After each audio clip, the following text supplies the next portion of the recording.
in the world of sports. I'm Diego Dario. We give you the conversations you want to hear from your favorite icons and athletes. I'm Denise Tan, and in tonight's game plan, we'll chat with Phoenix Fuel Masters Javee Mocon and Tyler Teo as they continue their campaign in the PBA All-Filipino Cup.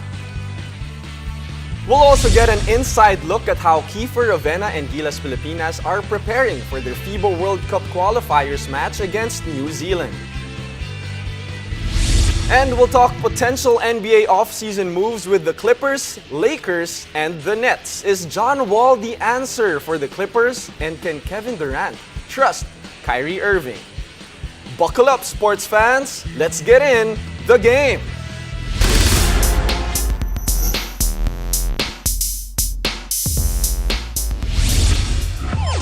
It's all systems go for the PBA All-Filipino Cup, and the Phoenix Fuel Masters have fielded multiple new faces to the center stage. Joining us tonight to talk about their Philippine Cup experience with their new team are Tyler Teo and Javee Mocon. Gentlemen, welcome to the game. Thanks for having us, guys. All right, let's start it off with Ty. Ty, you had a great PBA debut. Let's talk about that first because apparently you love debuts. In the UAAP, your debut was against me. You had a perfect game also. That was 4 years ago. And then now, against SMB, you had 17 points, 5 out of 5 from 3. How was that experience? And also, sa first game mo, may welcome to the PBA moment ka ba, Ty? It was an amazing experience. Definitely surreal to be able to play that well, especially because it was my first game and I was definitely nervous going into that game. And I guess I just have to thank my teammates for trusting me, finding me whenever I was open, and the work paid off, I guess, for that game. For my welcome to the PBA moment, I would have to say sharing the floor with my childhood idol, Kuya Javee Mocon. Yun! That was my welcome to the PBA moment. It was definitely an honor to be on the same court with Javee. Hindi yan dahil senior mo si Javee, Tay, no? It's not... Walang bola. I looked up to him since I was in grade school. Okay. Come on, Javee. Let's go to you, Javee. Puwera dun sa pangbobola nitong ginagawa ni Tyler ngayon. What is the experience like joining Phoenix? You were with Rain or Shine the past 3 years. Alam natin, it is all part of the business and it really comes with the territory. Pero kamusta yung transition for you? Okay naman. Nandiyan si Tyler eh. Hindi ko alam ba't ganyan mga Ateneo boys eh. Parang sa Rain or Shine, mga cooking talaga. Pero the good thing about Phoenix is we know who we are and we know what we don't, like kung anong hindi kami. Kasi obviously, sa line na makita natin na we don't have a big man. And then continuously talking with the coaches, talagang pinag-isipan nila, anong magagawa natin? We just have to work around it. Dahil itong mga bigs natin, we have to work as a collective group to win. And then, obviously, nandiyan sila Matthew Wright, Jason Perkins, Sean Anthony, all the veterans. And then, we have great new young guys. Ito, si Tyler, si Enzo Serrano. So, we have a maganda yung lineup namin. It's just a matter of just chemistry.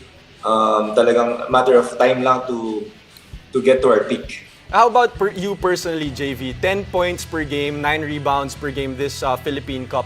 Kamusta yung role mo naman dito for Phoenix? Medyo nagbago ba from Rain or Shine now to your new team? Oo naman.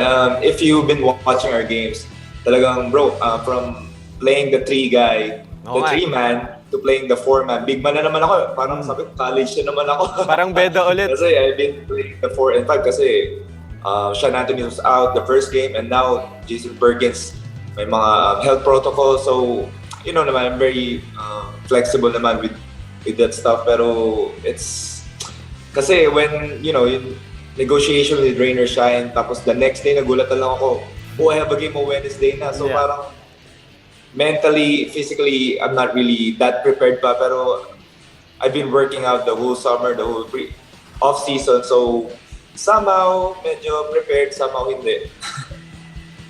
And well, talking about preparedness, see Tyler. Tyler, you had a great debut game, 17 points in that first game against San Miguel. How has the presence of, let's say, players like Matthew Wright, Jason Perkins, sama mo na rin si Javee, helped you? Thank you. Thank you. You're welcome. In, really getting you this prepared. 17 points in the first game, but you've been fairly consistent. May konting up and down do sa numbers, but there's no denying you're one of the players of Coach Topex na talagang pwedeng asahan in this game. I guess what I learned from the vets is that basically what it takes to be a professional. And I see it every day in practice. Guys like the people you mentioned, Javee, Jason, Matthew Wright, even our captain, RJ Hasul, those guys are always early in practice, always getting their shots up early. So I guess from seeing them, that inspired me to also bring my best every day, come to work ready, and be prepared to do extra work every single day because we're basically lucky to be playing the game we love for a living. So it's not something that I take lightly. Yeah, for sure. And since we're talking about the whole Phoenix team with the other players, right? Javee, you're currently 2-4. That's your standing right now here in the Philippine Cup. Ano yung kailangan nyo gawin para mabalik yung winning ways nyo and try to, up your standings here in the Philippine Cup? Kasi kakasimula pa lang eh. Obviously, there's a lot of adversities during this conference. Like ito, mga new guys like me, not knowing the system, the plays, and then undermanned during few games. Pero sabi ko nga, let's just figure it out and move on. And next game, we have a game on Thursday. So parang the coaches are, really prepared us for the next game kasi we started 2-game losing streak. We won 2 straight and then 2-game losing streak again. So parang we're on this situation and we know how to get out of it. So it's just matter of, sabi ko, it's a collective effort. We watch the games, we know what to do. So I think we just have to, buy in sa system ni Coach. Ty and Javee, we wish you the best of luck here in the Philippine Cup, pero you're still gonna be with us after the break. We shift to the FIBA World Cup basketball scene as Kiefer, Ravena and Gilas Pilipinas prep for their big matchup against New Zealand. Stay tuned, you're watching The Game.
Welcome back to the game. We are 1 day away from seeing Gilas Pilipinas back in action for the FIBA World Cup qualifiers. So let's take a look at how veteran Kiefer Ravena is preparing alongside the national squad in this exclusive with the Phenom.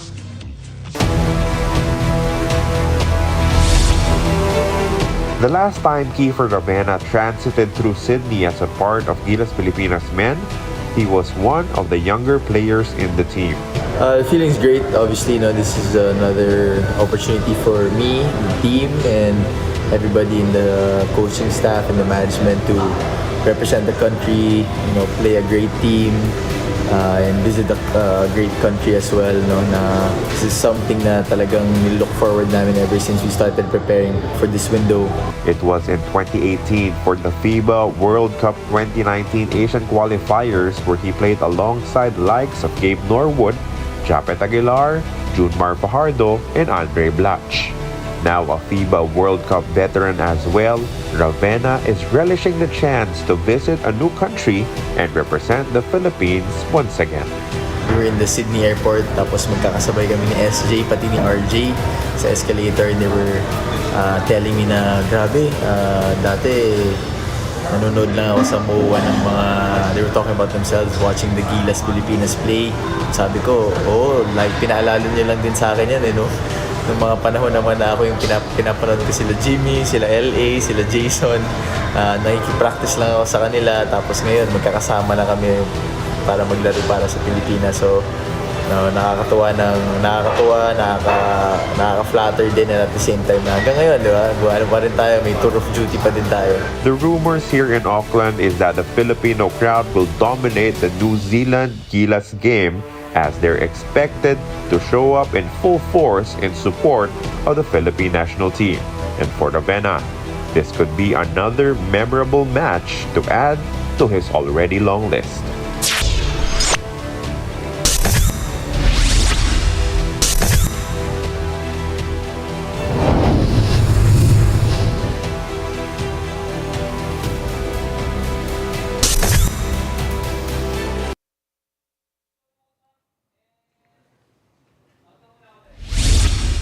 Still joining us tonight are two players who know a lot about Kiefer and the rest of the squad, Tyler Teo and Javee Mocon. So once again, good evening to you guys. Javee, unahin na kita ha. Javee, matagal mo nang nakaharap itong si Kiefer from collegiate basketball to the pros. Now he is the veteran on the squad. Gaano kalaking bagay yung leadership na dadalhin niya for this young Gilas team?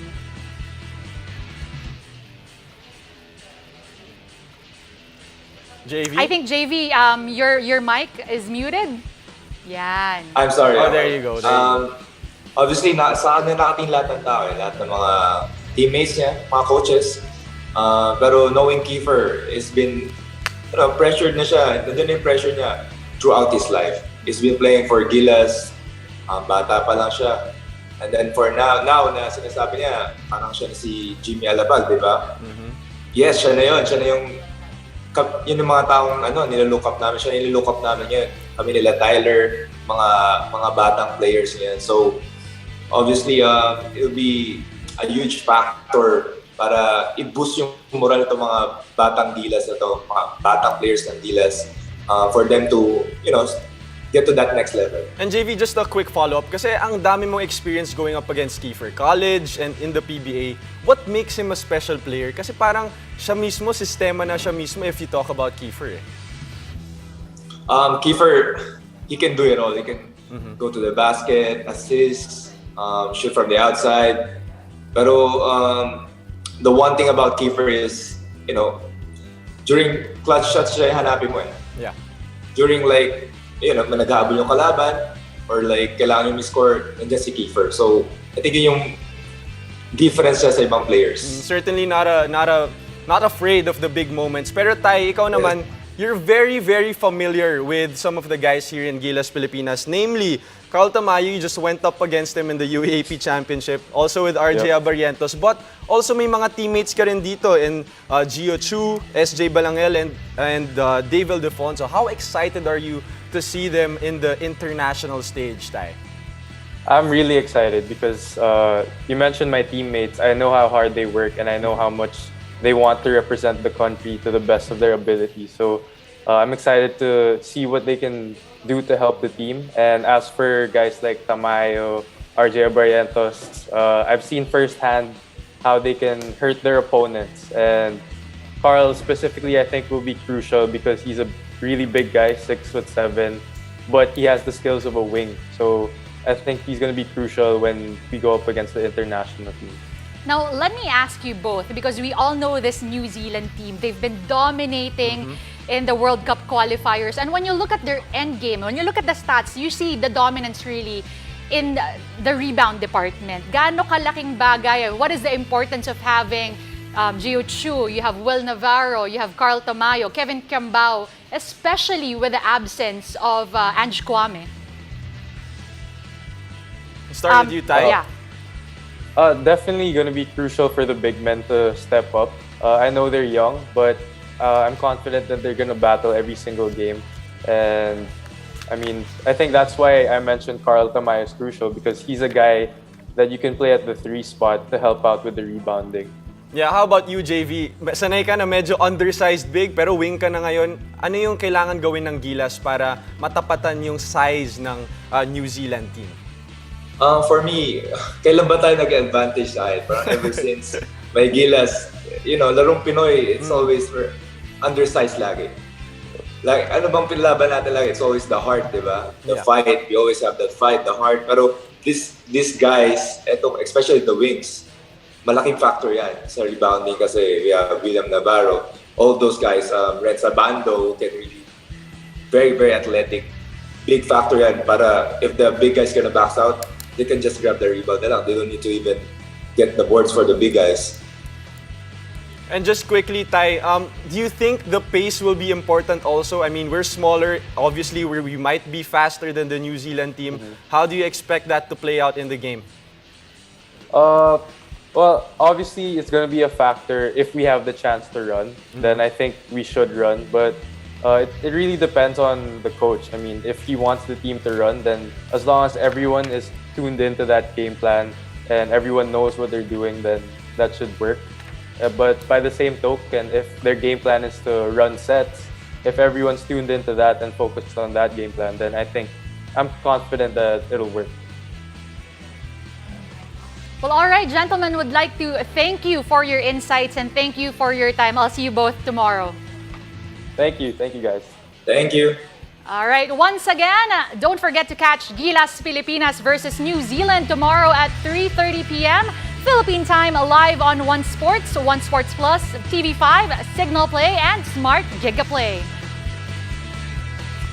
And when we return, we'll talk to potential NBA offseason moves with the Clippers, the Lakers, and the Nets. Is John Wall the answer for the Clippers? And can Kevin Durant trust Kyrie Irving? Stay tuned. You're watching The Game.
You're watching The Game. With the NBA offseason officially underway, hoop fans can't help but wonder what's going to happen to their favorite teams. Recently, John Wall reached a buyout with the Houston Rockets with the intention to sign with the Clippers. Same goes for Russell Westbrook, who remains with the Lakers, and Kyrie Irving with the Nets. Still joining us to talk about the potential of these teams are Javee, Mocon, and Tyler Teo of the Phoenix Fuel Masters. Guys, nag-buy sa inyo si Denise Oo nga kanina. eh. Kasi bukas Hindi. makikita niya Hindi, kayo. todo pasalamat lang ako kasi, syempre, buong show nandito kayo. So, okay. my bad. But you guys are back, so we'll continue on with the discussion. Alright, just to make it clear, si Tyler and si Javee, they are Lakers fans for all the listeners out there. I mean, si Javee, LeBron fan, Tyler is a Laker fan. But Actually, I'm also a LeBron fan. also a LeBron fan. But we're gonna talk about the Clippers first and then your team. With the potential addition of John Wall, where does this put the Clippers in the Battle of LA against your teams? Tyler, you first. I think it gives them another advantage in terms of playmaking, but I mean, it's gonna come down to health for the Clippers, and I think that's always been the question for them. So this year, I think it's gonna be the same, especially with John Wall. He's a very injury-prone player, so it remains to be seen whether he can be, healthy for 82 games. Okay, then I want to ask you, Tyler, follow up na natin yan. You mentioned the potential injury or health issues with John Wall, but how far do you think the Clippers can go if they have John Wall and a healthy Paul George and Kawhi Leonard? That's a tough big three. Theoretically, I think they should be able to make it to at least the conference finals with that amount of star power. I mean, they have two of the best two-way wings in the game, and then they have a solid, bona fide superstar in the point guard position with John Wall. JV, sa'yo simple lang yung question ko. Mas magaling na ba yung Clippers compared sa LA Lakers mo? Ano masasabi? Kasi last season, mas magaling yung Clippers standings Hindi nakasalita si JV. Ano, JV? Medyo rocky yung Lakers. There's been I heard, I watched a lot of videos sa LA Lakers if, will Russell Westbrook come off the bench? Diba? That's a good question. But is Russell Westbrook, will he come off the bench? Yung mga questions eh. Kasi if he comes off the bench, he'll be playing the second stringers ng other team. So, parang di natin masabi as of now with their new head coach. So, there's a lot of the unknown. And since we're talking about the Lakers, we're gonna move on to that team. Yung team nyo, Russell Westbrook, as said earlier, he opted to sign another year with the Lakers. Pero JV, pwede nilang i-trade si Russell Westbrook. Do you think they should do that or they should keep him, sabi mo nga, off the bench? What do you think? When they traded for Russell Westbrook, they get what they wanted. Russell Westbrook was averaging almost the same, if I'm not mistaken. Pero there's been a lot of mga board shots. Board lang. All board no? Yeah, all board. Pero I think it's worth it. It's worth it. It's still Russell Westbrook. Pero it's not that explosive anymore. He needs to really learn, to play with his teammates and probably come off the bench if that will make things better. Okay, now let's talk about the Brooklyn Nets. Ito simpleng-simple lang tanong. I'll give this to you, Tyler. Can Kevin Durant trust Kyrie Irving? There was a release last night galing kay Woj that Kyrie will be staying. Or Ty, also just an additional question. Should your Laker team trade Westbrook for Kyrie? Is that even possible? I don't know. I think that's the only way that Westbrook should be traded, in my opinion, because Westbrook, as JV mentioned, I mean, he was still performing, he was still getting the same numbers. But if they can get Kyrie Irving to have a little reunion with LeBron and Westbrook have a reunion with Kevin Durant, then I think that'll be good for both teams. And since you're a Laker fan, let's hang on for it a bit. Do you think LeBron James and Anthony Davis, can they still win for the Lakers if they're healthy?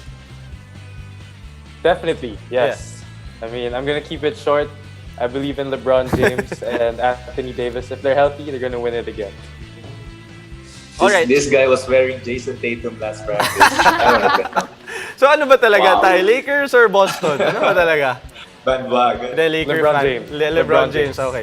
JV, sa'yo naman, let's talk about KD and Kyrie and the whole Nets team. How far can this team go with these two if ever hindi mangyari yung trade na gusto ni Tyler? If mag-stick si Kyrie with KD, do you think they can go all the way to win an NBA championship? You know what?